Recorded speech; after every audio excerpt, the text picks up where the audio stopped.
उसके पास ऐसी भीड़ और उसके पास ऐसी बड़ी भीड़, बोलिए सब कितने भीड़, बड़ी भीड़, ऐसी बड़ी भीड़ उसके पास ऐसी भीड़ इकट्ठी हुई कि वो नाव पर चढ़ गया। अच्छा, मगर सोचिए कितनी बड़ी भीड़ होगी।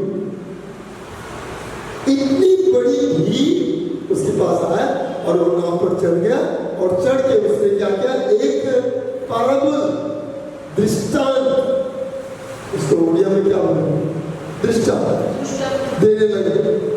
किसकी दृष्टांत देने लगा? बीज बोलते, हम लोग सब जानते हैं क्या दृष्टांत यीशु मसीह दिया, बीज बोलने वाला।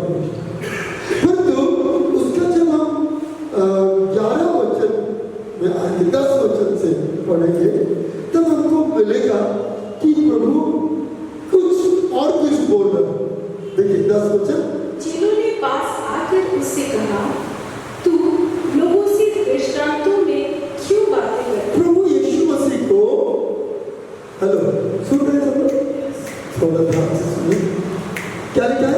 प्रभु यीशु के पास किन्होंने आया, किन्होंने आया, जिन्होंने आया। एक अध्याय का दूसरी वचन में कौन यीशु मसीह को सुन रहा है?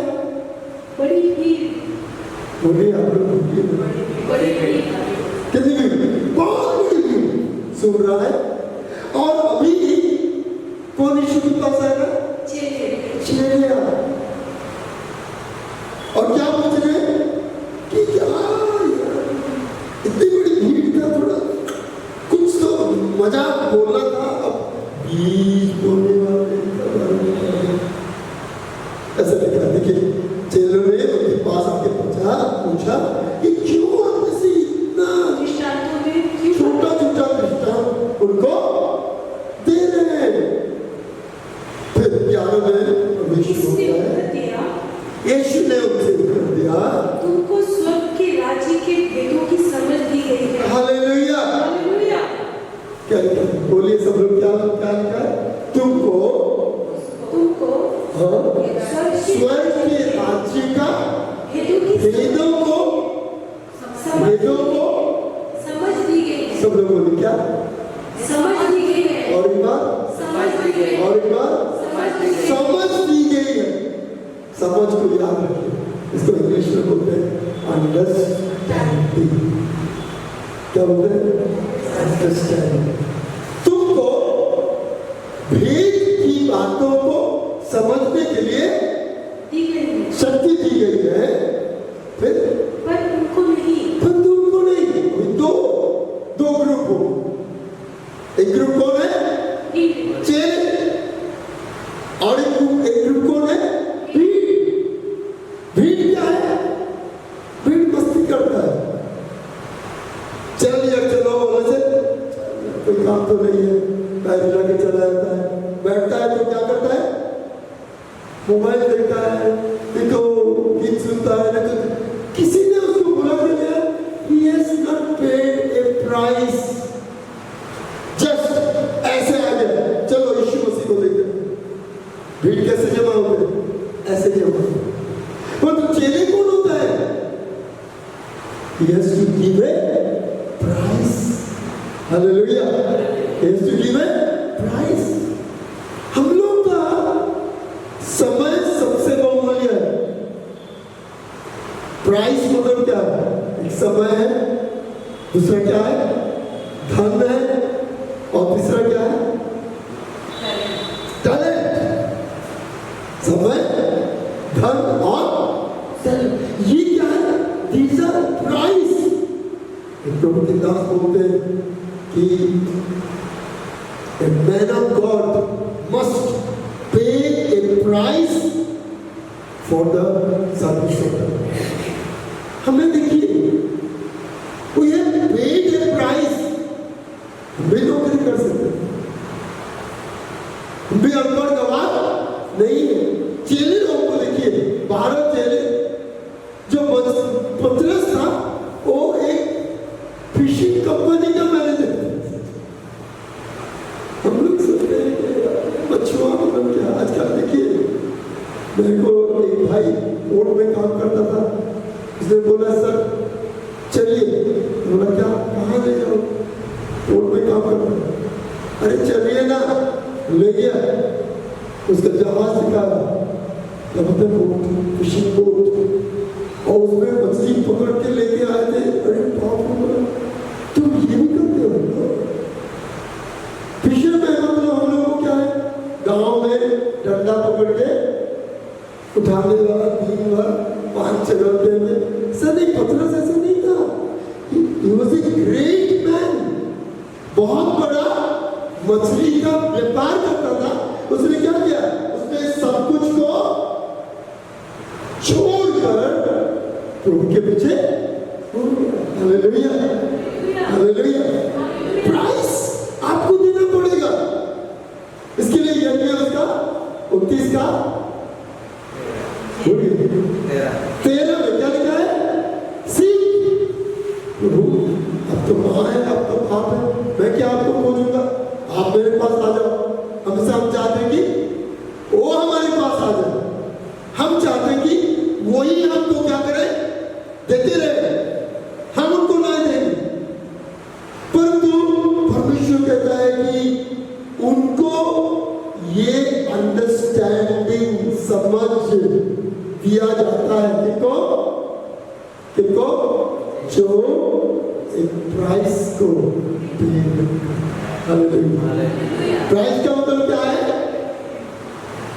क्या है, टाइम, टैलेंट एंड उसी को तो भूल सकते हैं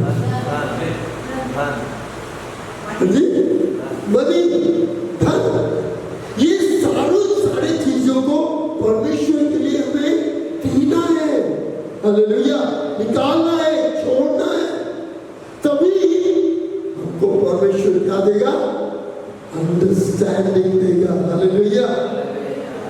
तो एक चीला बनता है, विश्वासी बनने से सफिशिएंट नहीं है, हालेलुया, चेला बनना है।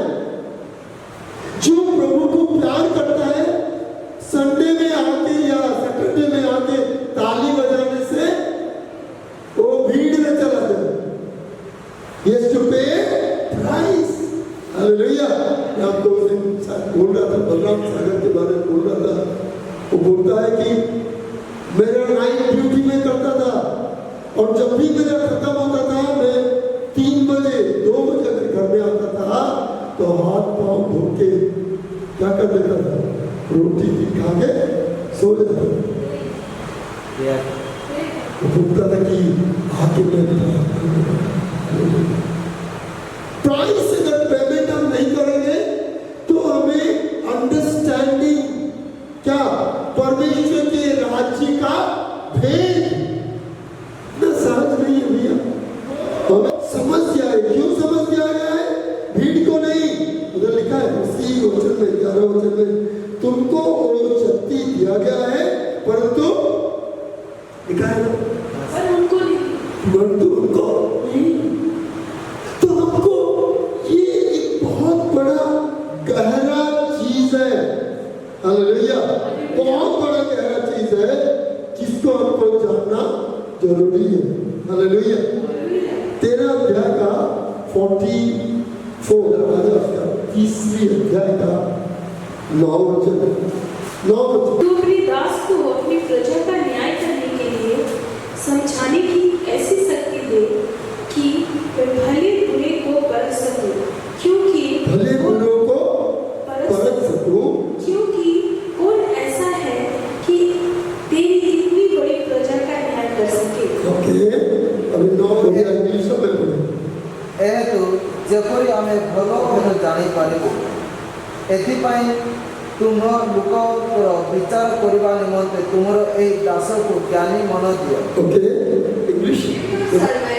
If your servant give your servant an understanding heart, and give your servant an understanding heart, and understanding heart, देखिए यही छिपी हुई भेद, हालेलुया। कुछ लोग होते हैं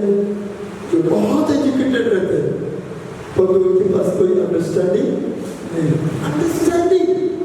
अंडरस्टैंडिंग ये छिपी हुई चीज। इसके लिए लिखा है, मुझे ऐसे एक हार्ट दीजिए, मन दीजिए कि मैं लोगों का बातों को समझ सकूं। हालेलुया। इसके लिए उनके पास 2 व्यभिचारी स्त्री या 2 स्त्री में से एक स्त्री राजा सोलोमन के पास आता है। मालूम है क्या? आके बोलता है, सर देखिए हम लोग सो रहे थे, सॉरी उसका बच्चा मर गया, तो रात में वो मेरा बच्चा को लेके अपने पास में रख दिया है और वो मुर्दा बच्चा उसका कहा किसको दे दिया है? मेरे को दे दिया। देखिए अंडरस्टैंड, परमेश्वर हमें कैसे अंडरस्टैंड, राजा को कैसे अंडरस्टैंडिंग दिया। आप और मैं होने से क्या करते हैं? अगर डॉक्टर होता तो चलो डीएनए टेस्ट करो, अगर और कोई होता तो और कुछ बोलता, चलो इसका नाक नक्शा देखो, इसका नाम कैसा है, लंबा कितना है, इसका परंतु उसने क्या किया? समझ रहे हैं? अब समझ रहे हैं मैं क्या बोलना चाहता? उसने बोला मुझे एक तलवार ला के दो, और उनको तलवार ला के दिया। बोला कि ये जो जिंदा बच्चा है इसको 2 टुकड़ा कर दो, एक टुकड़ा इसको दे दो, दूसरा टुकड़ा। जो असल माँ है वो क्या बोल रहा है? नहीं, ऐसा नहीं, आप एक काम करो, वो बच्चा को उसको दे दो, मेरा बच्चा उसके पास रहे, जिंदा रहे, परंतु वो अच्छा से। तो राजा ने क्या किया? वो बच्चा को उठाकर उसकी माँ को, ये क्या है बताइए, क्या है? अंडरस्टैंडिंग। बोलता है तुमको ये भेद दिया गया है क्योंकि तुम अपना कंपनी छोड़ के आया, तो अपना बिजनेस छोड़ के आया। मत्ती क्या कर रहा था? इनकम टैक्स ऑफिसर, क्या था? इनकम टैक्स ऑफिसर था, बैठ के लिखता था, टैक्स कलेक्शन करता था, जमा करता था। उसने क्या किया? अपनी नौकरी छोड़ी और प्रभु बोलता है, You have paid a price and I have given you the